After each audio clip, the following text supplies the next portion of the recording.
sent le bon café. Mais à cette heure-ci, je n'en bois plus. Alors, nous allons maintenant appeler les personnes qui se sont inscrites au registre à la table d'accueil. Encore une fois, je vous rappelle qu'on limite les préambules. On en a plus d'une quinzaine déjà inscrites. Et je vous rappelle que ce n'est pas le temps de donner votre opinion, mais de questionner les requérants ou la ville ou leurs invités. 2 questions maximum concises. Le registre va rester ouvert jusqu'à 21h30. Si vous avez posé 2 questions et qu'il vous brûle les lèvres d'en poser une ou 2 autres, il faut se réinscrire avant 21h30. Ceux et celles, si jamais on a abondance et qu'il se passe des réponses trop longues ou très longues, il y aura peut-être des questions qui devront être laissées par écrit à la table d'accueil, puisque nous n'avons qu'une seule séance sur le profilage racial et social. Donc, c'est pour ça que je vous invite le plus possible à faire court, direct, et on se rappelle, dans les règles de l'art, de la courtoisie et le désir d'une information précise. Alors, je vais d'abord appeler Madame Gabriela Garbeau, s'il vous plaît. Madame Garbeau, êtes-vous là? Oui? Allez-y, bonsoir. Bonsoir. On m'entend? Oui? Oui, très bien. OK. Ma première question pour vous, Mesdames les Présidents, j'ai été interpellée lorsque vous avez mentionné que vous aimeriez qu'il y ait une participation plus accrue des femmes qui favorisent qu'on prenne la parole. Puis j'ai tout de suite pensé à celles qui ne se sentiraient pas en sécurité de venir. Je sais que ce soir c'est pas les témoignages, mais qui se sentiraient pas en sécurité de témoigner de ce qui leur est arrivé. Oui. Donc ma première question, ce serait qu'est-ce qu'on va faire pour assurer la sécurité de ces femmes-là qui ont des témoignages parfois troublants, impliquant toutes sortes de personnes, comme par exemple le SPVM. Je pense à des travailleuses du sexe, à des femmes qui ont été fouillées par des hommes, ou toutes sortes de situations que je connais personnellement. Qu'est-ce qu'on va faire pour que ces femmes-là puissent témoigner sécuritairement? Parce que moi, je sais pertinemment qu'il y a des personnes qui ont été traumatisées, etc., qui ne se sentiraient même pas à l'aise de venir aujourd'hui en présence... Bon, voilà, vous avez compris ma question. Oui, j'ai bien compris votre question. Ouais. Je pense que la présidente est-elle là? Madame Olivier, est-elle dans la salle? Je peux répondre un peu, Dominique, et vous allez compléter.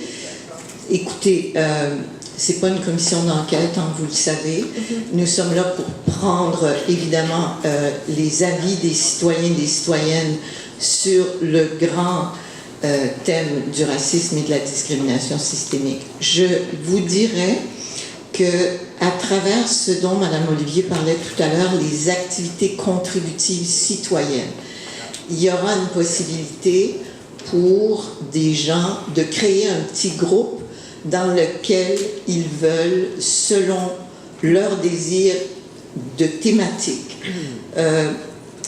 nommer les choses d'une façon à leurs yeux plus sécuritaire, plus confortable, et on peut fournir un kit véritablement pour ces activités-là qui pourront pendant tout l'été se déployer sur l'ensemble du territoire de Montréal. Ça peut être fait entre voisines, dans une famille, dans des lieux de travail, un peu à la convenance et aux besoins que ressentiront les différentes personnes ou communautés. Alors, disons que c'est ce à quoi je pense. Dominique, pensez-vous autre chose? Non? Merci. Voilà. Avez-vous une autre question, Madame Garbeau? Oui, Garbeau, s'il vous plaît. Garbeau? Ah, oui. Excusez-moi. Il n'y a pas de problème. J'ai vu le PowerPoint qui parle de la sensibilisation de la population, où il y a beaucoup d'efforts qui est investi la sensibilisation au travail des policiers, des soutiens à certaines activités. Puis j'aimerais savoir, est-ce que ce ne serait pas possible d'investir aussi dans des initiatives comme par exemple l'accès à des services comme par exemple un psychologue pour les gens qui ont vécu des traumas ou des choses comme traumatisantes par rapport au profilage racial. Est-ce que ce ne serait pas possible d'investir là-dessus? Parce que quand je vois des choses comme des matchs de soccer, aller boire un café avec des policiers, des choses comme ça pour se rapprocher de la communauté, quand il y a déjà des torts qui ont été faits à certaines personnes, je me dis qu'est-ce qu'on peut faire pour ces personnes-là aussi? Question claire. Merci. Je vais la diriger vers la ville.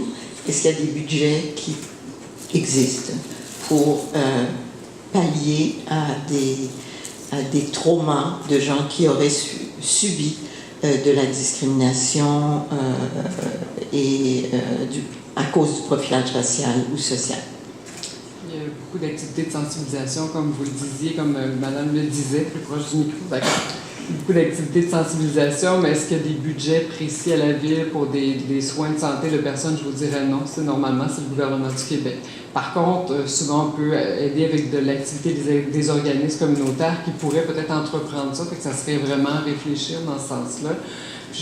Au niveau du SPVM, là, au niveau de la sensibilisation, je pense qu'il y a des choses qui se font aussi. Il y a qui pourraient répondre mieux que moi, là, mais dans les quartiers, avec les postes de quartier, donc il y a vraiment des éléments qui sont faits dans chaque poste de quartier.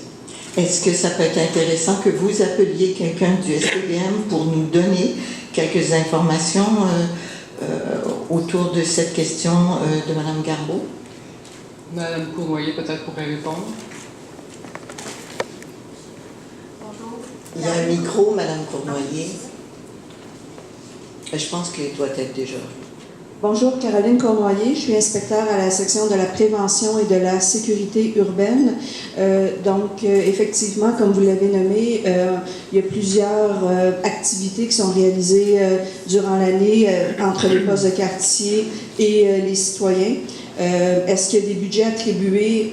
Non. Par contre, c'est sûr qu'on a amélioré la facilité et à dénoncer. Donc, par exemple, sur le site Internet du SPVM, on peut maintenant dénoncer des situations directement par courriel. On peut aussi le faire via, naturellement, le 911. On peut le faire dans les postes de quartier. Mais par la suite, est-ce que le SPVM octroie des services spécifiques? On ne le fait pas. Mais on peut référer à des organismes, naturellement. On peut référer s'il y a personne qui est victime, mais vous comprendrez que si l'intimé, c'est nous, si vous avez vécu quelque chose, le fait qu'on réfère, que ce soit nous qui réfère vers des organismes, je pense que ce serait bien que ce soit une tierce partie. Nous, on peut faciliter la dénonciation, on peut vous aider là-dedans, mais un coup que vous sentez, je pense que ce serait bien d'avoir une tierce partie, comme le CIUS, comme par exemple un partenaire de la santé, qui pourrait, dans le fond, offrir cette aide-là. C'est aussi très intéressant que Madame... Pardon, Reprenez. Je disais que c'était très intéressant que vous proposiez des solutions. On l'apprécie vraiment. Puis on peut parler, on est beaucoup en relation avec la direction de la santé publique, avec nos collègues des CIUS aussi de façon permanente, fait qu'on peut proposer des choses dans ce sens-là. Merci.